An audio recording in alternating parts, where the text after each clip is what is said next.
La consigne sur les contenants de boissons en aluminium, en verre ou en plastique a augmenté de 5 sous. De leur côté, les bouteilles de bière des microbrasseries passent de 20 sous à 10 sous.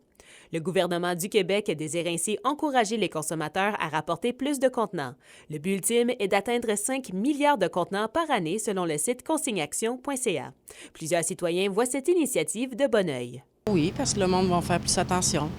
Au lieu de les jeter à la poubelle, ils vont les récupérer puis ils vont pouvoir les vendre. Oui, ça va être plus d'ouvrage pour nous autres, de ramasser puis venir les porter. Il faut venir une fois par mois, une fois par 2 mois. Mais ça ne m'incitera pas plus. Cette réforme apporte beaucoup d'avantages aux entreprises d'embouteillage comme Honeybee, située à Amos et La Sarre. Pour nous, ça simplifie, dans le fond, au niveau de la production. Et puis, je pense qu'il y a une belle transition qui se fait avec Recycle Québec présentement. Pour les dépanneurs comme chez Gibb dans le quartier Évin à Rouyn-Noranda, le commerce n'est plus admissible aux consignations.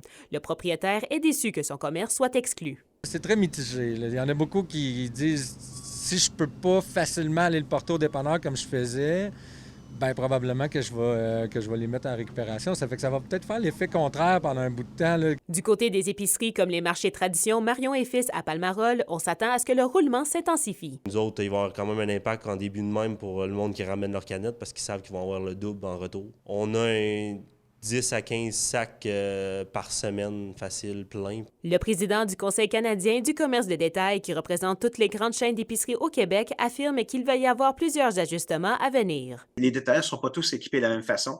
Il y a beaucoup d'endroits où ça va être de la gestion manuelle, donc on demande au public évidemment d'être compréhensible parce que c'est un nouveau système et tout ce qui existait avant pour gérer la consigne n'existe plus, donc on repart un peu à quelque sorte à zéro avec des nouvelles données. La deuxième phase est prévue en mars 2025 où d'autres types de contenants s'ajouteront à la liste de consignation, dont des bouteilles de vin, des bouteilles d'eau ainsi que des cartons de lait.